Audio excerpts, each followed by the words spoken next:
next speaker on my list that I'll call on is the Honourable Minister of Culture and Tourism.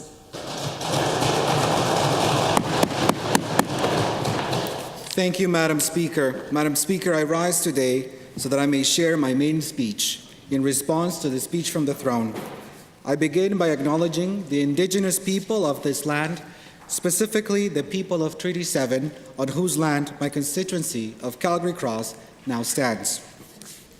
I want to give the most earnest and heartfelt thanks to the people of Calgary Cross who trusted me to be their voice in the legislature. I strive hard every day to continue to deserve the faith that they have placed in me. It is with sincere gratitude that I thank the residents of Calgary Cross for turning what was supposed to be a safe seat into an election. My constituents continue to tell me healthcare, education, job creation, and the overall economy are of major concern in Calgary Cross and to Albertans across the province. I am proud to say that these are issues that the government is focused on, and I am happy to be the voice of Calgary Cross on these matters. I would like to take this opportunity to tell you a little bit about myself and my journey here, my early life as an Albertan, as well as my hopes and aspirations for the future. I am going to touch on a variety of issues such as immigration, women's issues, diversity, and equality. Alberta is a large, vast, and diverse province. The people of this province come from different beginnings and backgrounds. They speak different languages and have unique customs. I believe I share a lot of these traits, and I believe all of them should be shared with you today. Madam Speaker, I came to this country in 1988 as a refugee from Nicaragua. Like so many other Albertans who started their journey elsewhere, I made my home in this beautiful province for the last 28 years. The majority of my family left Nicaragua when the Civil War tore apart our country. Ultimately, our search for a better life led us here. We were looking for a better home, a safer home, a welcoming home.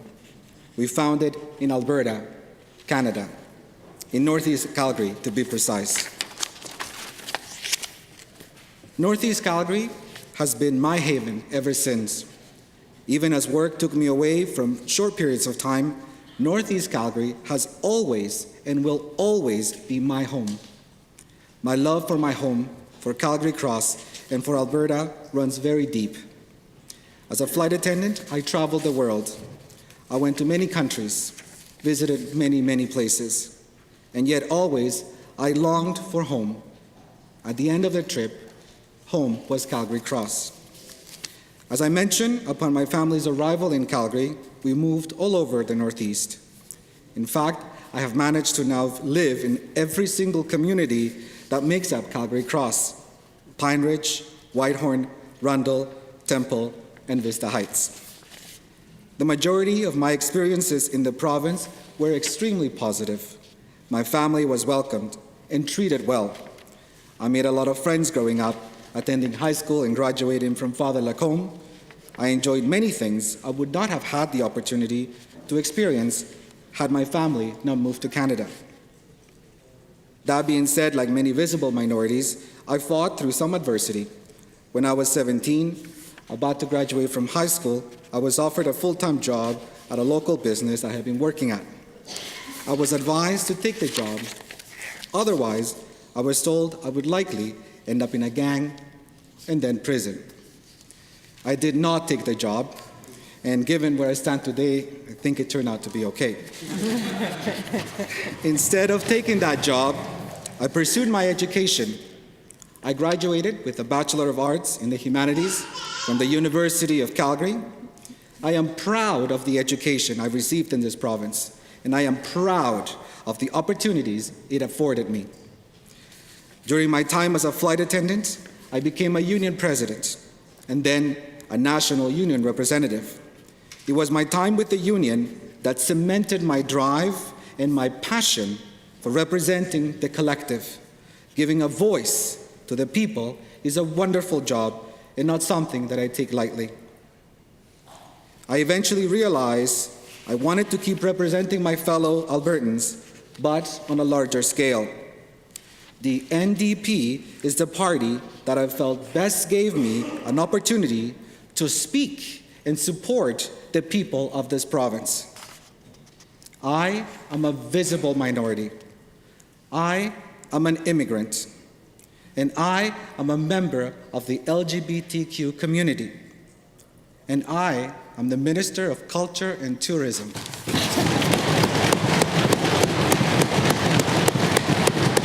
What a truly beautiful indication of the change and diversity Alberta is currently undergoing.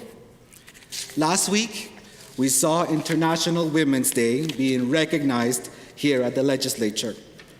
During the proceedings that day, we celebrated with a female premier and a mother and her baby.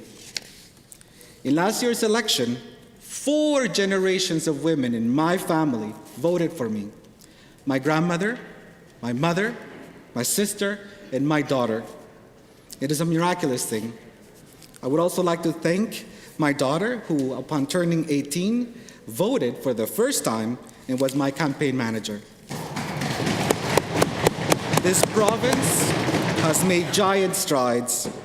We are witnesses to the true progress that has been made and it continues to be made in Alberta. However, we still have a long way to go, whether it is with gender equality, racial equality, or acceptance and inclusion of the LGBTQ community. We have barely scratched the surface of what we are actually capable of. In closing, this province is a reflection of a collective, a large group of hardworking, innovative, and hopeful individuals living and thriving together. Given that we are the sum of all of our parts, I am genuinely excited for the future of this province. Thank you again, Calgary Cross, for trusting me. Thank you to all Albertans for trusting this government. We have many ethnic groups. We embrace many different cultures, traditions, and languages. Alberta is a richly linguistic province, and I want each and every Albertan to know that I am proud to serve you. Estoy muy orgulloso de dirigirme a esta Cámara en la lengua española castellana. J'ai aussi le plaisir de me diriger à vous en français et me donner l'occasion de parler à les franco-albertains de notre province. Também lhe dar graças a todos os falantes de português em Calgary Cross. Senza dimenticare gli italiani. Grazie, merci, muito obrigado, thank you.